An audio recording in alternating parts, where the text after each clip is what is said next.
Hello everyone. So I wanted to do a video covering three topics basically.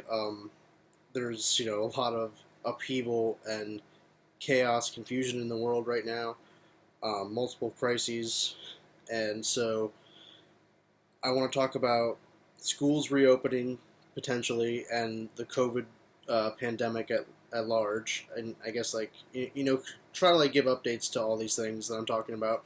The protests that have stemmed initially from the killing of George Floyd and now have evolved into about police brutality in general and how that's really kind of just evolved into civil unrest and really horrible things that we've seen on video now. And I'll get to that. And the election. Um, in terms of the election, Trump is not looking too great right now. I don't think, it's still too early to tell.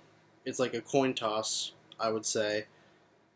And a lot of people have the view that because of that, you got to do everything you can to try and get Trump out of office and stand up for Biden and the Democrats, as it were.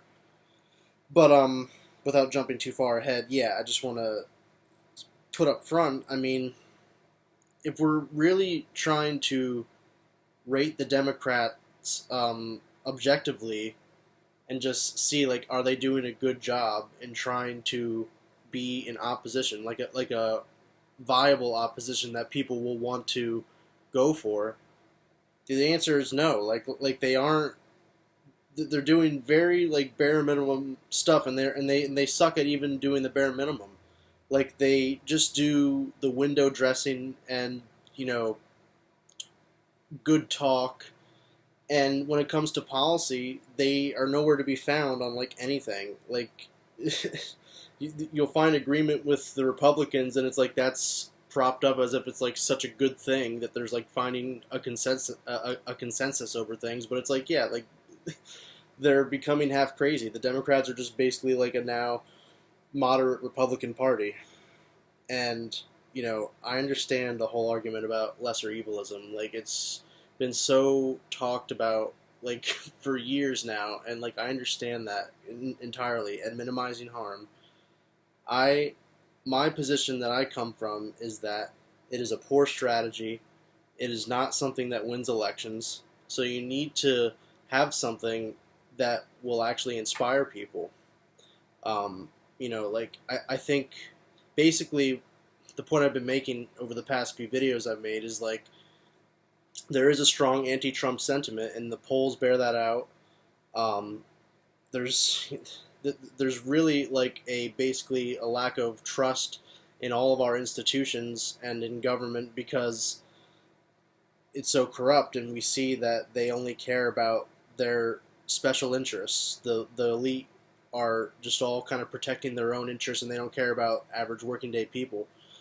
Um, but it's this is exactly how we got to this point where a reality TV star is president, because people took a chance with this guy who said he was going to break up the establishment, and a lot of people were obviously emboldened by the racism too that played a factor in it. Um, so I wouldn't want to downplay that. Um, but I think it's hard to know what the the full right answer is. How do we try and stop Trump? But also how do we provide a substantive response and a good vision that people will want to latch onto? I mean, I know the policy issues that I want enacted, and I think that will work. In terms of how you message that, that's kind of a different thing.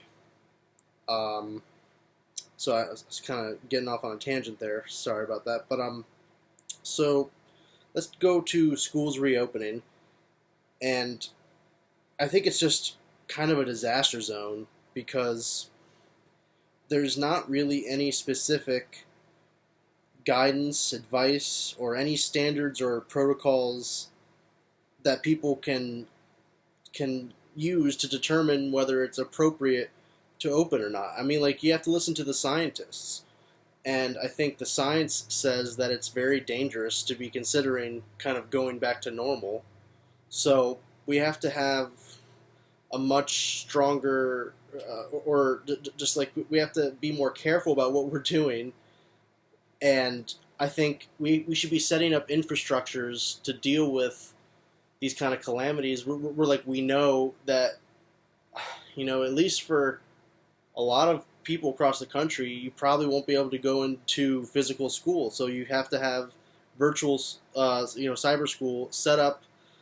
And I think, it shouldn't be something that is just for the people that can afford it, the elite who have money to spend on private education. If you're poor, like, you shouldn't be deprived of an education because you can't go into school. And the public, whatever the public school system does to try and do virtual learning, like, it shouldn't be shitty and like underfunded. But this is what ends up happening, is because the Republicans, they are pushing so hardcore this idea of trying to reopen.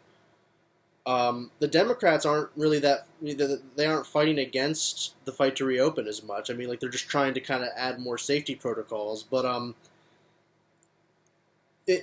it's ultimately just to make the Republicans look good. I feel like it's just because they can say, like, oh, we overcame this virus and we're back to normal, so we're good now. But at the same time, they're not offering really any specific standards. Like I'm saying, like, you should have a baseline of something where it's like, okay, you haven't seen any new COVID cases in X amount of time, so that could just be one of many factors that will allow you to reopen and kind of go back to normal. And normal, it's like you have to be much more careful. You have to have the safety protocols there.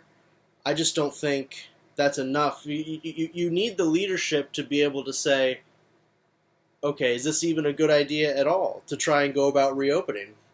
But then, okay, so it's a threat because the Republicans and Trump is saying, like, it's like, if the schools don't want to reopen, then I'm not going to give them funding.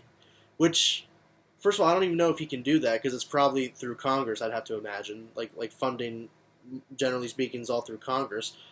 But it's like, that's so crazy, because I love how it's like every state can do its own thing in terms of the masks. There's no mandate nationally that people have to wear masks.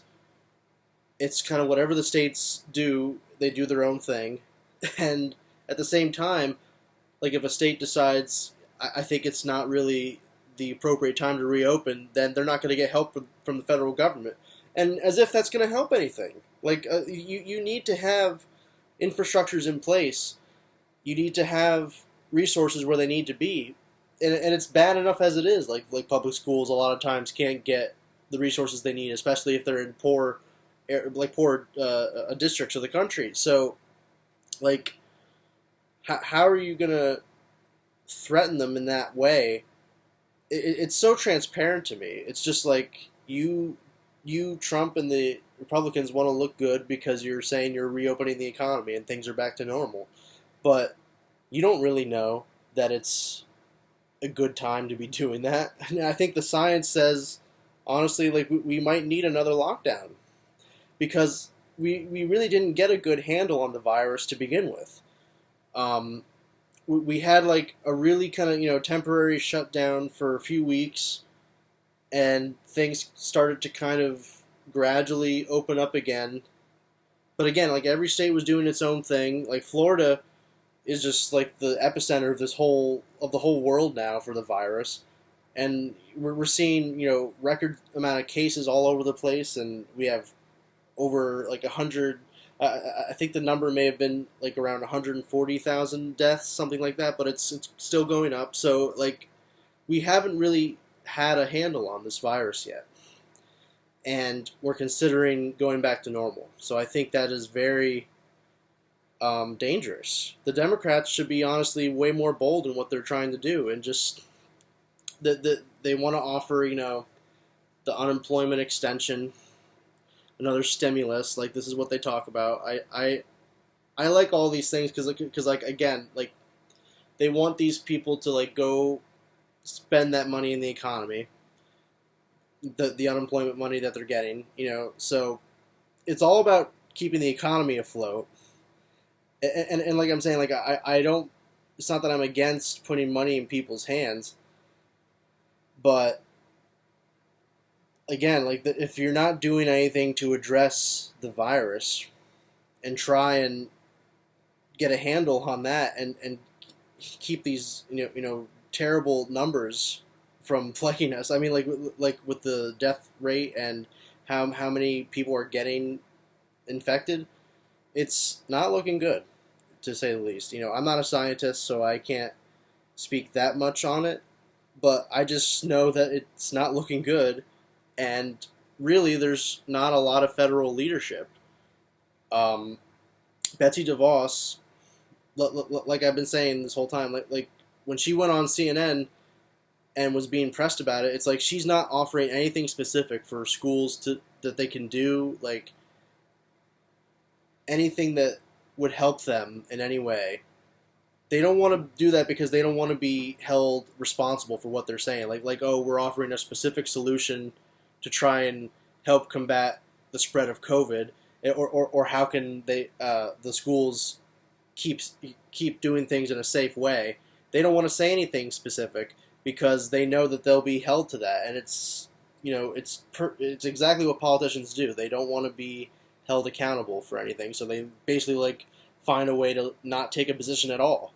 It's really amazing.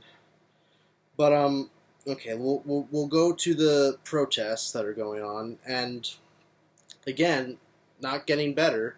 It's looking a lot worse.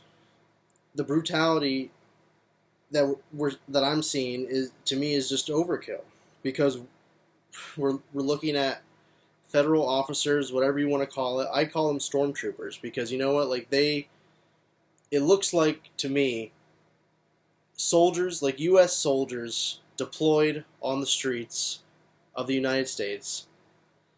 This is like such a preamble to the Second Civil War. Like I don't even know how it could get any more clear than this. These people are these federal officers are putting protesters in vans, like kidnapping them basically for a temporary amount of time, detaining, whatever. Well, this is all over stuff like vandalism, and I mean, I don't know what they'll say. It's like property damage. Like I guess if someone threw a Molotov cocktail or something. Um, and look again. It's like I always have to add this caveat because it's like I don't want people to have the perception of the left that we're just like a bunch of violent thugs who go around like attacking people that we don't like or something like that are racist, and like I don't condone racism, right? So it's like we can all, it's all of the above. I don't like violence, right? That's fine, but I think you have to realize that the threat coming from the state is so much worse than what we're seeing coming from the so-called far left. The government is run by the far right, and they have power.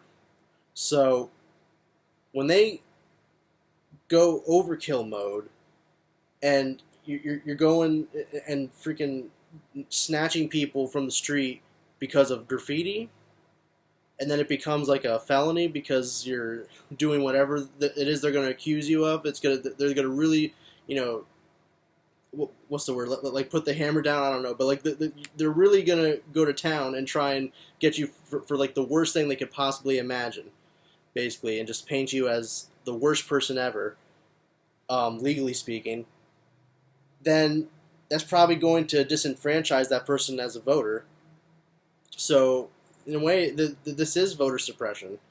Um, especially like if you're getting charged with a felony, like I'm saying, like it's not good. Like it is absolutely a threat to your free speech, a threat to your to democracy. Um, just basically trying to criminalize these people that are standing up for justice. They want to see. I know that a lot of times people feel like the movement is like so amorphous, and it's like, oh, what do they actually stand for? It's like it's defund the police, abolish police. Yeah.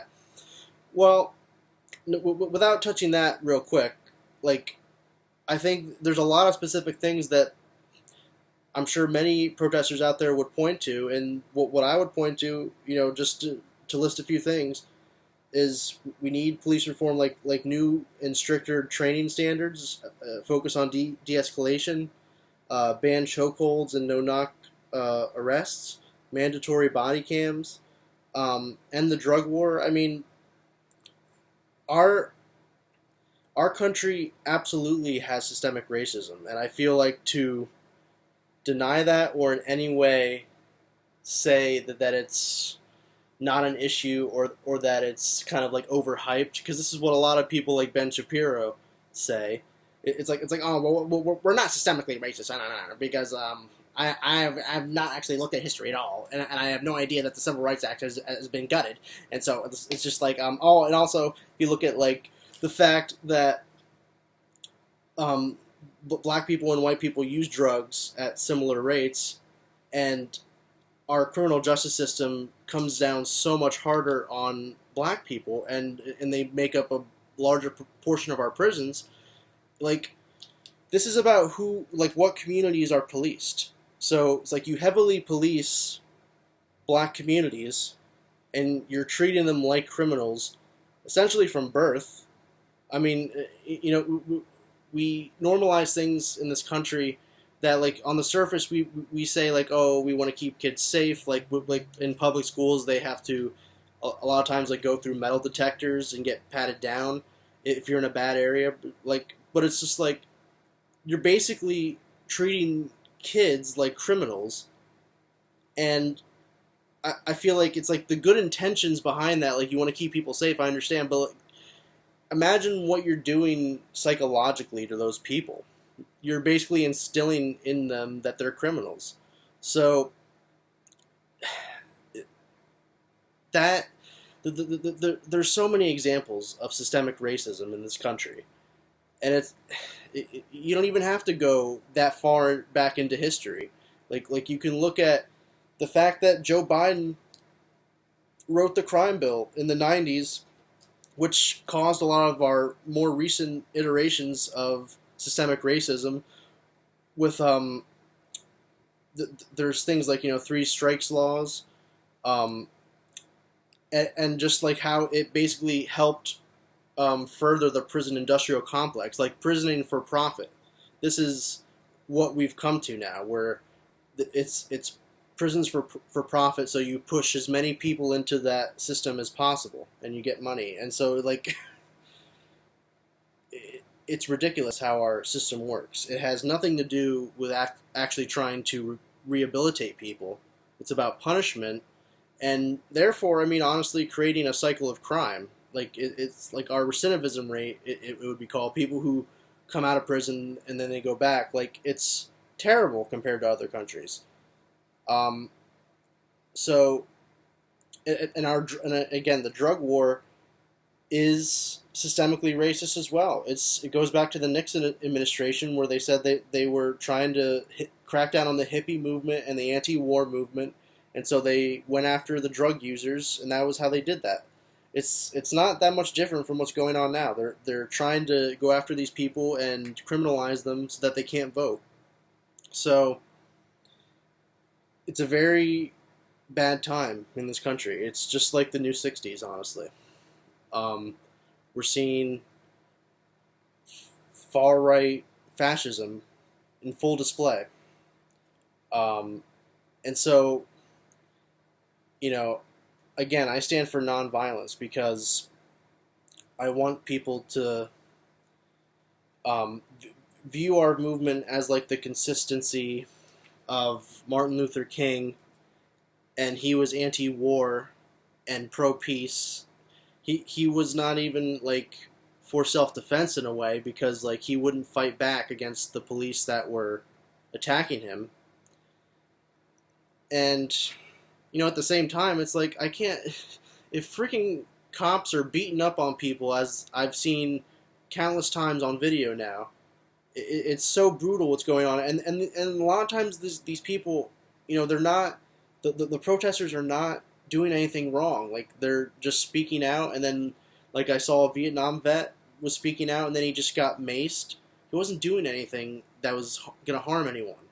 So, absolutely ridiculous stuff that shouldn't even have to be on the table. Like, this is wrong, and to even suggest to me that what the far left is doing is as big a problem, I think it's ridiculous, honestly, because the far left does not have, they're not going to have any power over anything, ultimately. If Biden wins, if you have a supermajority in Congress, they have majority in the Senate and the House, we're not going to have socialism enacted. Like, they're not going to listen to us at all. We're going to have to protest like crazy, like we are now, even if the Democrats are in power, in order to even get like a fraction of what we want.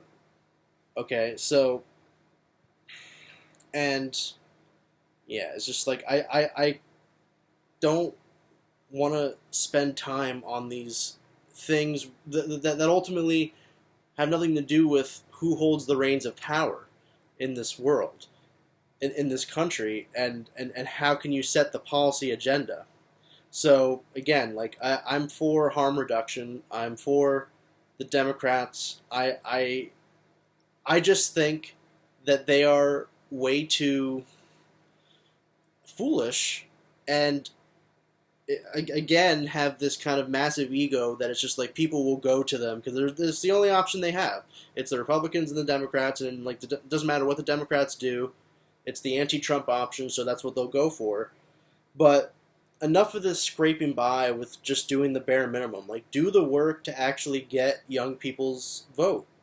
Like, it just baffles me that they know kind of what they have to do to win. They just won't do that because they want the billionaire money, the donor money, all the private industries that prop up the politicians, the Republicans and the Democrats. So they would rather just scrape by being like borderline shitty, borderline like we're with you, like it's all rhetoric and symbolism with the Democrats. Like I think of Nancy Pelosi was touting how she has a new nickname for Trump.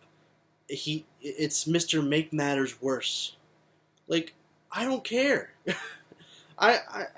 Fine, I agree with you. Makes matters worse. What are you gonna do about it?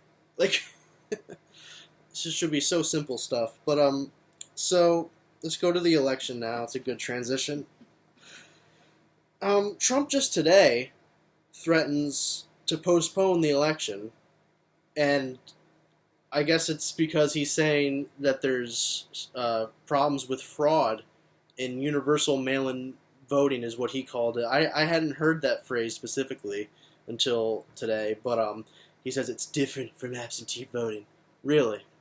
It's like, it's voting by mail. The only difference is, like, we're trying to get everyone to vote by mail, I guess, as much as possible, but it's like, it's really not that different. It's the same concept as absentee voting. So, like, trying to make that differentiation, just kind of threw me off. But just, it is such a lie.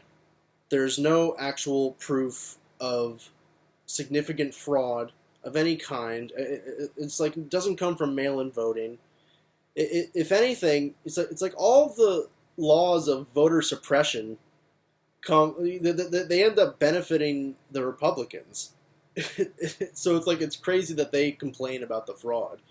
Like there's such a thing as like vote harvesting, and that means like you basically like collect the ballot. Like they're supposedly going to the mailboxes and stealing the ballots out. And it's like, I think it does happen to a degree, but it's just like, again, the numbers show that it's not a significant issue. It is so minuscule, like such a small number of actual instances, confirmed instances of fraud. Excuse me. Um, so, and again, like they're gonna say that lie about how like leftists are going up to the mailboxes and stealing the ballots. It's unfair. It's gonna hurt the Republicans. Well, first of all, like if you've ever voted by mail before, you would know that they give you like two envelopes. So, you put the thing in the side of the envelope, and it doesn't look. You just write the stuff. It doesn't look like any official anything on the outside.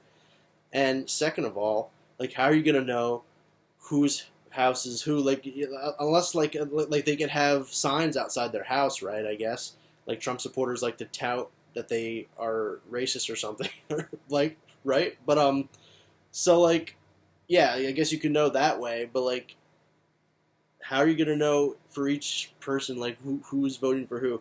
Anyways, it's a dumb thing because the numbers show again like it's not a significant problem. It's just such an excuse to try and push off the election and maintain power.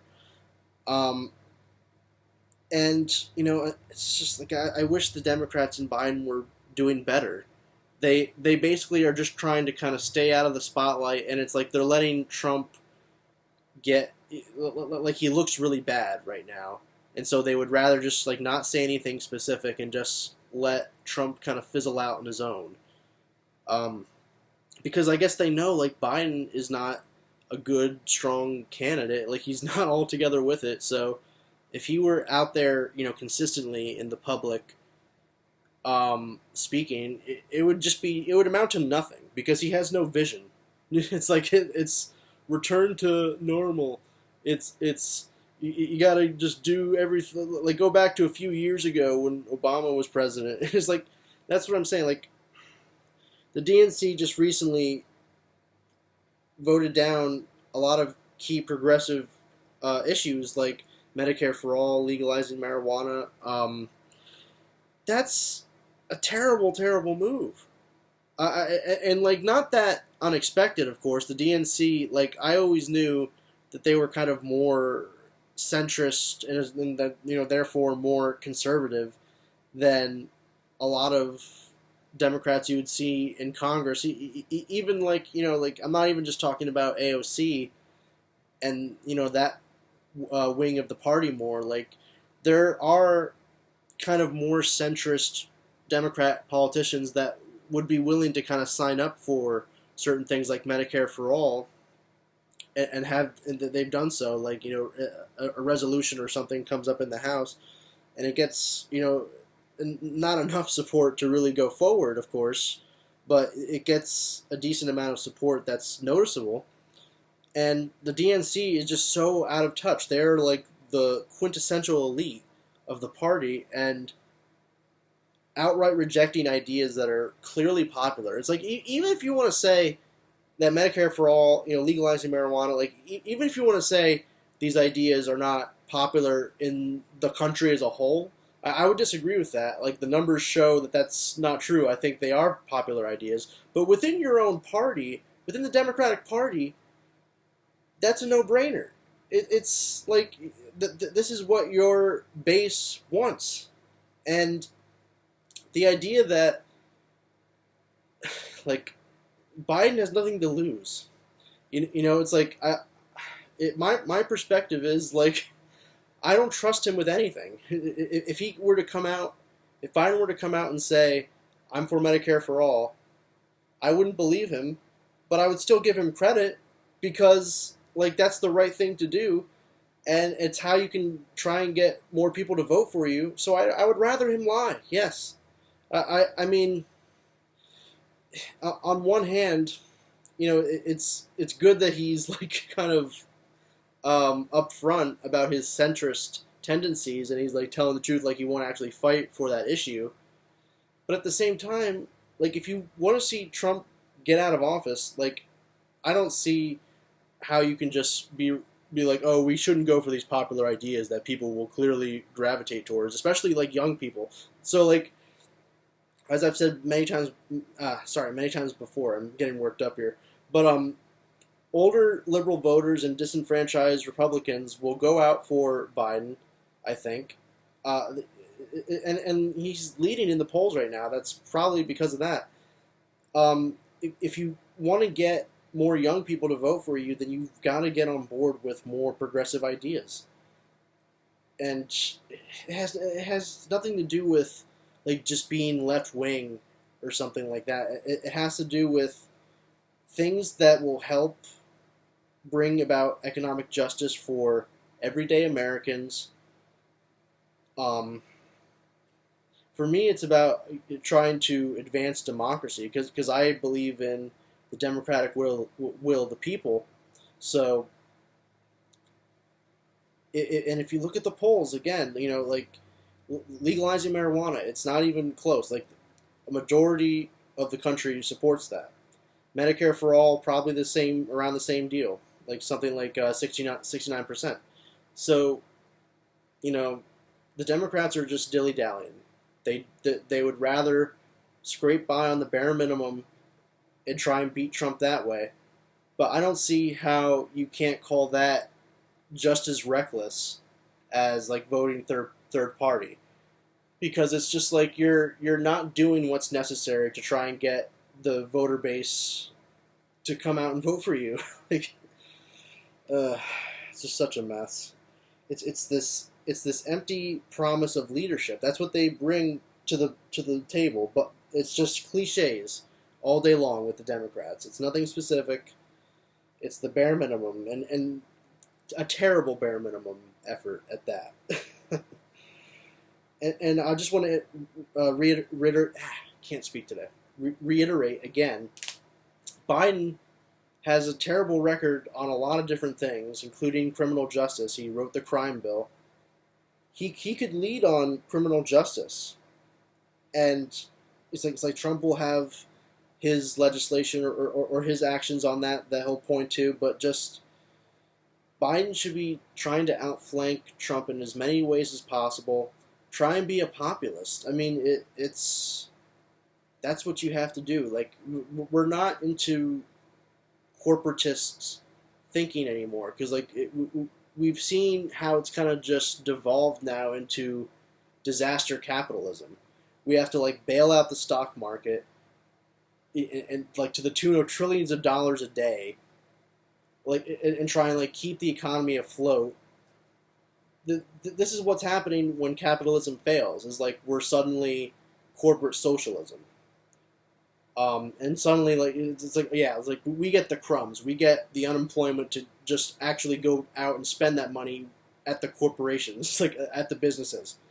So, like, I want money to actually go into the hands of everyday people. I want economic justice, and it's like people who are small business owners, um, who are like upper middle class.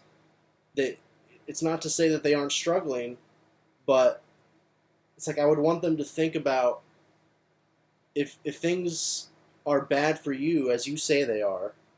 Imagine what life must be like for someone who was in poverty before this pandemic hit. For the the least the least advantageous people among us who have no opportunity and they just like live in poverty.